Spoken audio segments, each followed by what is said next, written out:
નમસ્કાર વિદ્યાર્થી મિત્રો. તો આપણે હવે પાર્ટ 2 માઇન્ડ બોડી મેડિસિન પાઠ આગળ લઈએ. માઇન્ડ બોડી મેડિસિન પાર્ટ 2ની અંદર આપણે લેવલ્સ ઓફ આયુર્વેદિક હિલિંગ વિશે અભ્યાસ કરીશું. લેવલ્સ એટલે કે તબક્કા, હિલિંગ એટલે કે ઉપચાર, હિલિંગ એટલે કે ઉપચાર અને લેવલ્સ એટલે કે તબક્કા. તો આયુર્વેદિક ઉપચારના અલગ અલગ તબક્કા જે છે તે આજે આપણે અભ્યાસમાં લઈશું.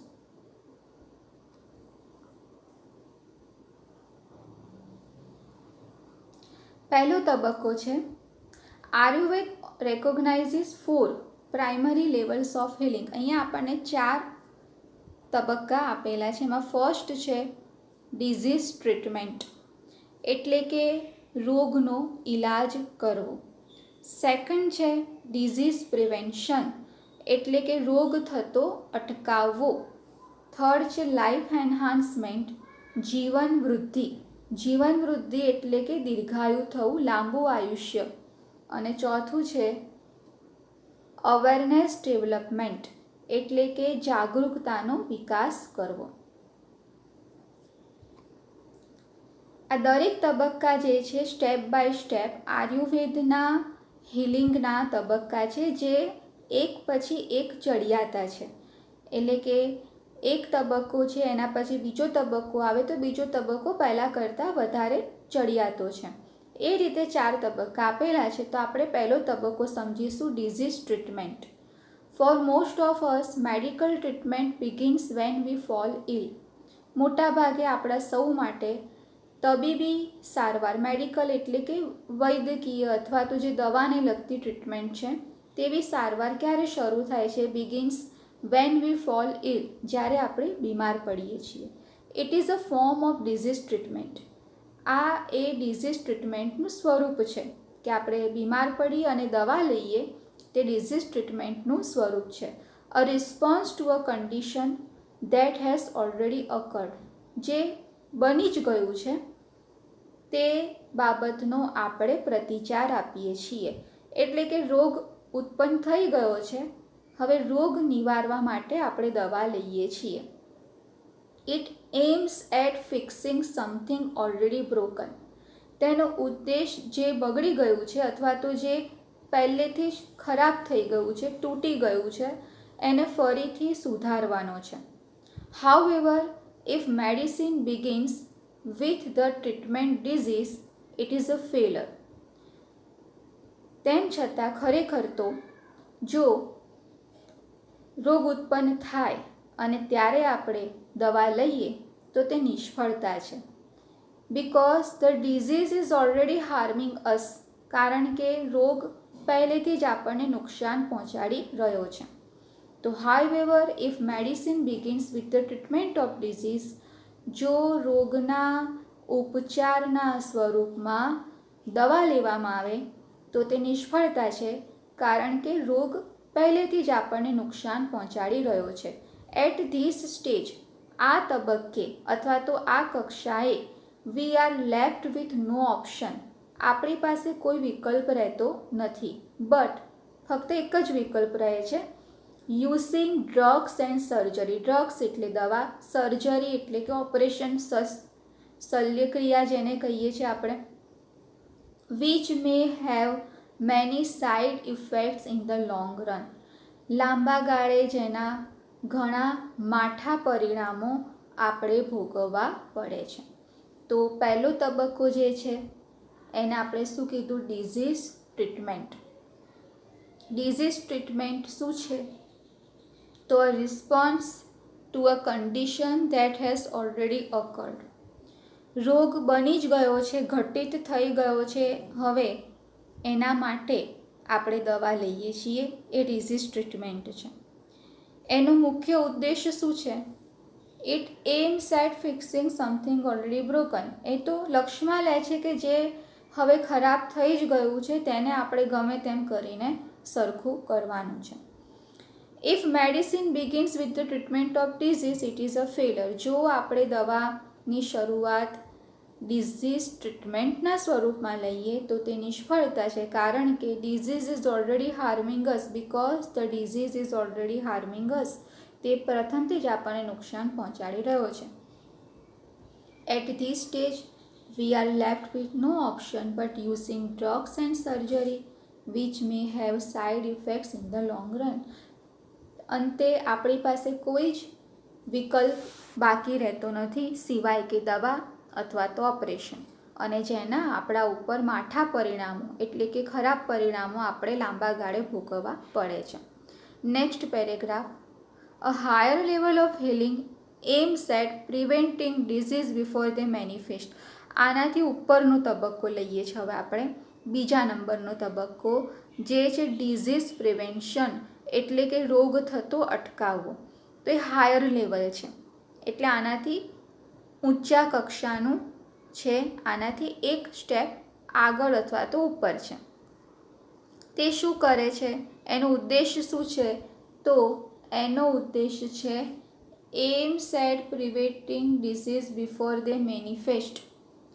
રોગ પ્રગટ થાય તે પહેલાં જ રોગને થતો અટકાવવો. બરાબર, પહેલો તબક્કો હતો રોગ થાય અને દવા લેવી. એનાથી આગળ જઈએ, રોગ થાય જ નહીં, દવા લેવી જ ના પડે, રોગ થાય તે પહેલાં રોગને થતો અટકાવવો.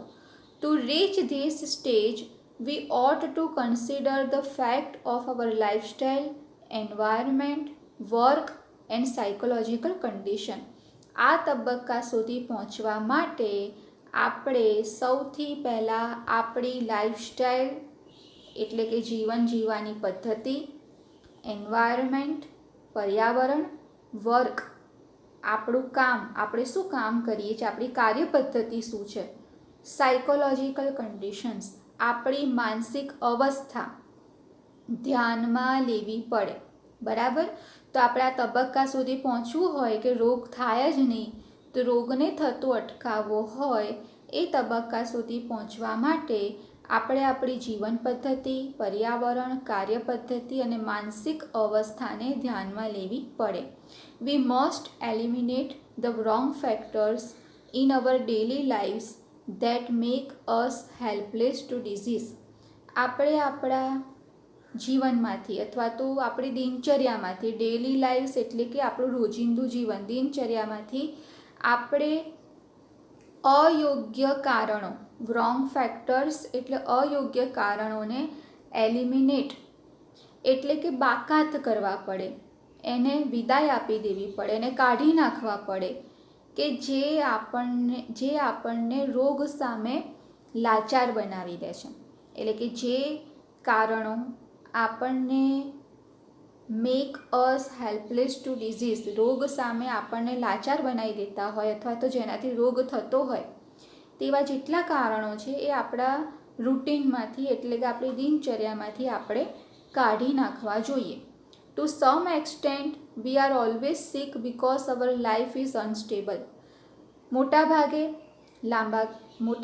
આપણે એટલા માટે બીમાર રહીએ છીએ કારણ કે આપણું જીવન જ અસ્થિર છે, અનસ્ટેબલ છે, એમાં સ્થિરતા નથી.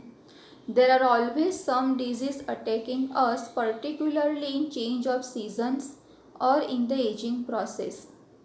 મોટા ભાગે રોગ આપણા ઉપર હુમલો કરે છે ક્યારે, તો ચેન્જ ઓફ સિઝન્સ, જ્યારે ઋતુ બદલાય ત્યારે, એટલે કે ગરમીમાંથી ઠંડીની શરૂઆત થાય અથવા તો ઠંડી પડતી હોય અતિશય અને એમાંથી એકદમ ગરમીની શરૂઆત થાય અથવા તો ગરમી ઠંડીની ઋતુ ભેગી થઈ જાય, change of seasons. Or in the ageing process, જ્યારે આપણી ઉંમર થવા લાગે એટલે કે માણસ જે છે તે વૃદ્ધ થવા લાગે. આ બે પરિબળો જે છે જીવનની અસ્થિરતા સૂચવે છે અને આ અસ્થિરતા હોય ત્યારે રોગ આપણા ઉપર હુમલો કરે છે એટલે કે આક્રમણ કરે છે. Health is a matter of કન્ટિન્યુઅલ adjustment. સ્વાસ્થ્ય એ સતત અનુકૂલન સાધવાની પ્રક્રિયા છે. Like navigating a ship upon the sea, જેવી રીતે સમુદ્રમાં વહાણને હંકારવું પડે. જેમ કે સમુદ્ર હોય, એ સમુદ્રમાં કોઈ જહાજ તરતું હોય તો એ જહાજને સતત હંકારવું પડે, જો જહાજને હંકારવાનું બંધ કરી દો તો જહાજ આગળ ચાલી શકે નહીં, વહાણ આગળ જઈ શકે નહીં. તેવી રીતે સ્વાસ્થ્ય એ સતત અનુકૂલન સાધવાની પ્રક્રિયા છે. Like navigating a ship upon the sea, જેવી રીતે કે સમુદ્રમાં વહાણને દિશા આપવી પડે. નેવિગેટિંગ એટલે કે દિશા આપીને હંકારવું. એવી રીતે અનુકૂલન સાધવાની સતત પ્રક્રિયા છે સ્વાસ્થ્ય. અવર health is an on going concern. Hour health is an on going concern. આપણું સ્વાસ્થ્ય પણ એ સતત ચાલતી પ્રક્રિયા છે. તો સેકન્ડ લેવલ જે છે ડિઝીઝ પ્રિવેન્શન, એટલે કે રોગ થતો અટકાવવો. આ સ્ટેપ જે છે તે આપણે જે અગાઉનું સ્ટેપ લીધું ડિઝીઝ ટ્રીટમેન્ટ એના કરતાં હાયર લેવલનું છે, હાયર લેવલ ઓફ હિલિંગ છે. આ હાયર લેવલ ઓફ હિલિંગ જે છે તે રોગ થતો અટકાવવા માટે સૌથી પહેલાં આપણને આપણી લાઈફસ્ટાઈલ, એન્વાયરમેન્ટ, વર્ક અને સાયકોલોજીકલ કન્ડિશન ઉપર ધ્યાન આપવાનું કહે છે.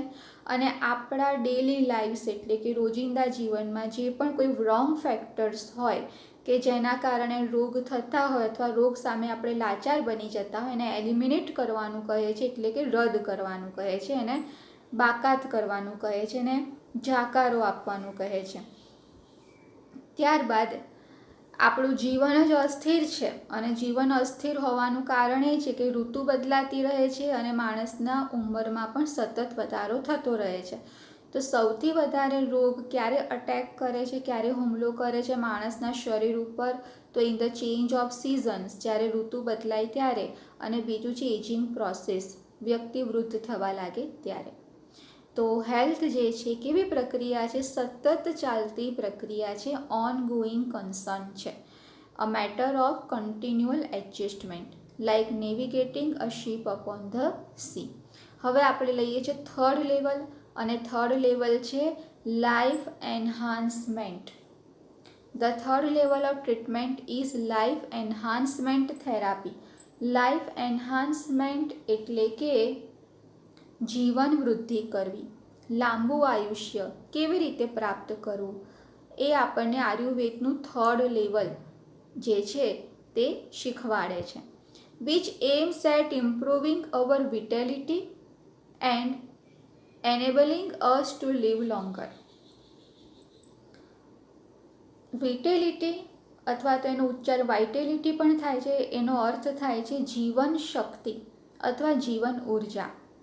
જીવન ઉર્જામાં સુધારો કરવો, ઇમ્પ્રુવિંગ એટલે કે સુધારવું, એમાં વધારો કરવો, બરાબર. એટલે કે રોગ પ્રતિકારક શક્તિ જે છે તેમાં વધારો કરવો, જે આપણને લીવ લોંગર, લાંબુ જીવન જીવવામાં મદદરૂપ થાય છે.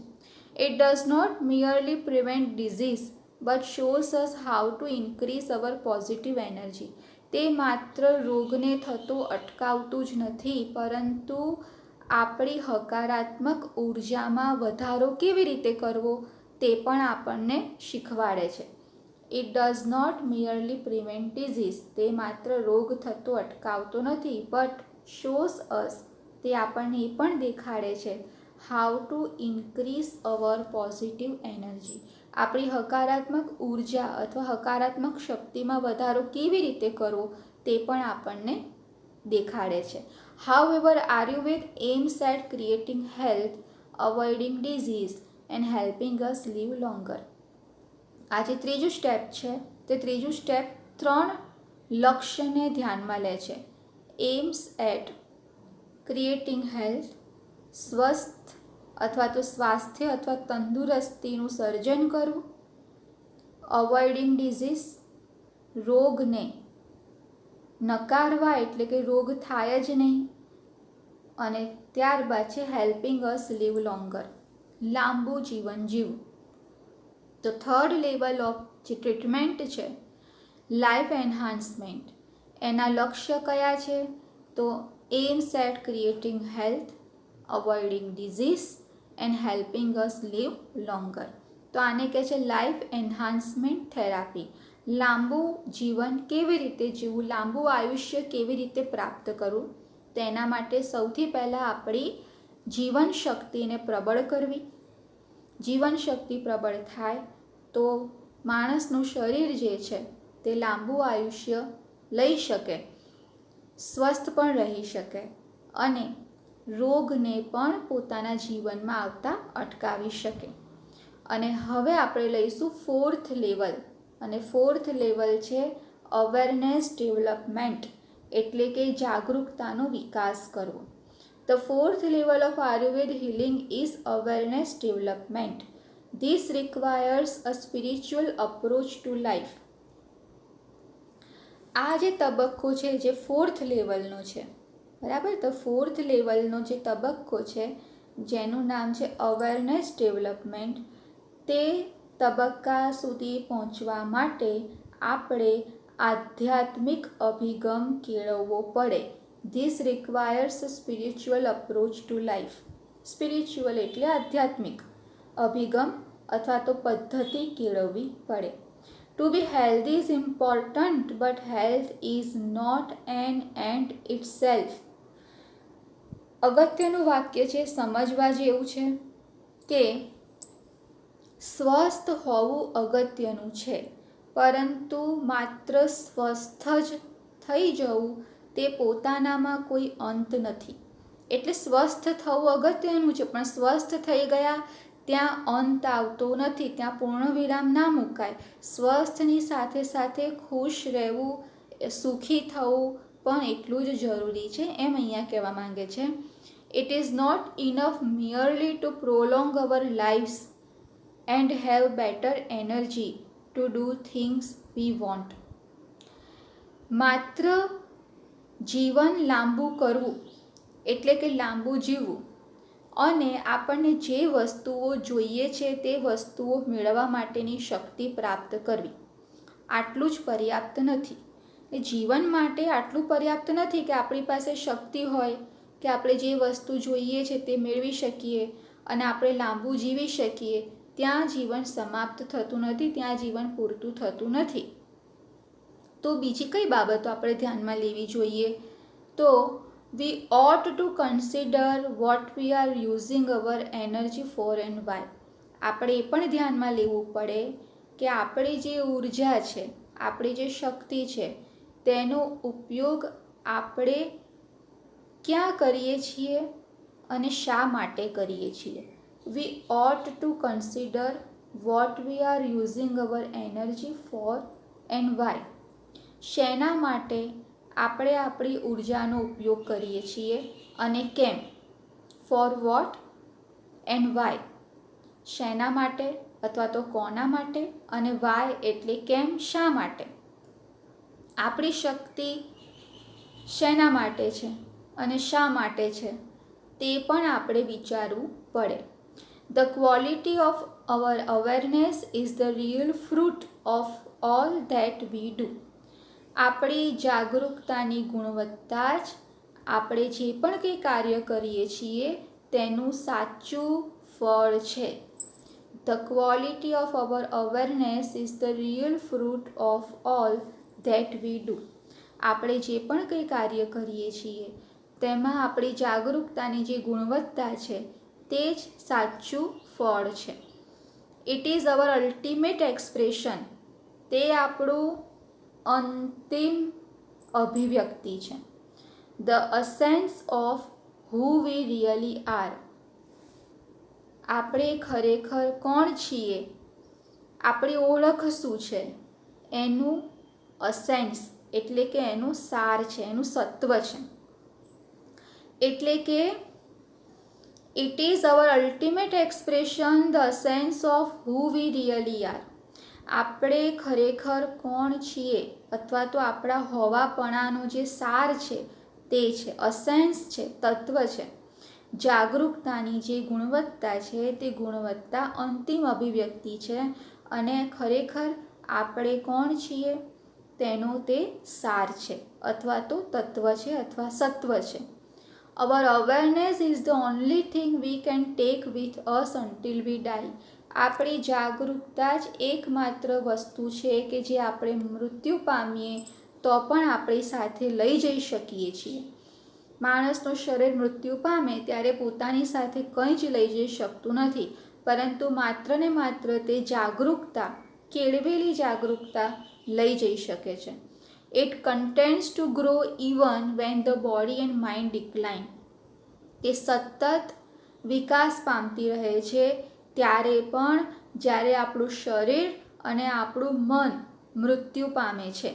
It continues two grow even when the body and mind decline. જ્યારે આપણું શરીર અને આપણું મન મૃત્યુ પામે છે ત્યારે પણ આપણી જાગૃતતા જે છે તે વિકાસ પામતી રહે છે. Thus it is our greatest aid in the ageing process. અને આથી જ્યારે આપણે વૃદ્ધ થઈએ ત્યારે આપણો સૌથી મોટો સહારો છે. કયો સહારો છે? અવેરનેસ એટલે કે જાગૃતતા. It is our greatest aid in the ageing process. આપણી વૃદ્ધ થવાના તબક્કામાં તે સૌથી મોટો સહારો છે. તો જે 4th લેવલ છે તે આધ્યાત્મિક છે. આધ્યાત્મિક અભિગમ કેળવવો પડે જાગૃતતાનો વિકાસ કરવા માટે. અને જાગૃતતાનો વિકાસ કરીએ તો આપણને સમજાય કે માત્ર સ્વસ્થ હોવું જ અંત નથી, પરંતુ આપણે આપણી ઉર્જા શેના માટે અને શા માટે ખર્ચીએ છીએ તે પણ આપણે સમજવું પડે. આપણા દરેકે દરેક કાર્યમાં જાગૃતતાની જે ગુણવત્તા છે તે જ સાચું ફળ છે. તે અંતિમ અભિવ્યક્તિ છે જે આપણા હોવાપણાનો સાર છે. અને આપણા મૃત્યુ પશ્ચાત પણ આપણે જાગૃતતાને સાથે લઈ જઈ શકીએ છીએ. જ્યારે આપણું શરીર અને આપણું મન મૃત્યુ પામે ત્યારે પણ આ જાગૃતતાનો વિકાસ થતો રહે છે.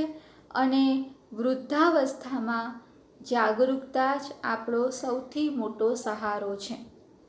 તો આ રીતે 4 લેવલ અહીંયા પૂરા થાય છે. Disease treatment, disease prevention, life enhancement અને લાસ્ટ આવ્યું જે તે છે અવેરનેસ ડેવલપમેન્ટ. હવે last paragraph. This is the ultimate goal of Ayurveda which aims at releasing us from all sorrow and suffering. આયુર્વેદનો અંતિમ ધ્યેય શું છે? આપણને તમામ દુઃખ અને પીડામાંથી મુક્તિ અપાવવાનો. બરાબર. What is the ultimate goal of Ayurveda? The ultimate goal of Ayurveda aims at releasing us from all sorrow and suffering. Sorrow એટલે દુઃખ, સફરિંગ એટલે પીડા. તમામે તમામ દુઃખ અને પીડામાંથી મુક્તિ અપાવવા માટેનો આયુર્વેદનો આ અંતિમ ધ્યેય છે. True awareness is the ultimate cure for all psychological disorders.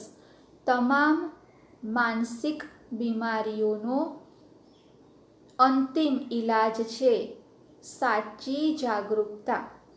True awareness is the ultimate cure for all psychological disorders. તમામ માનસિક બીમારીઓનો અંતિમ ઈલાજ છે સાચી જાગૃતતા. બટ ટુ અન્ડરસ્ટેન્ડ ઇટ, પણ આને સમજવા માટે we must first look into the mind and its functions. આને સમજવા માટે સૌપ્રથમ આપણે પહેલાં આપણા મન અને આપણા મનના કાર્યને સમજવું પડે. We had better start from where we are. આપણે પહેલાં તો ક્યાં છીએ ત્યાંથી આપણે શરૂઆત કરવી પડે. એટલે આપણે ફર્સ્ટ લેવલે હોઈએ તો ફર્સ્ટ લેવલથી શરૂઆત કરવી પડે.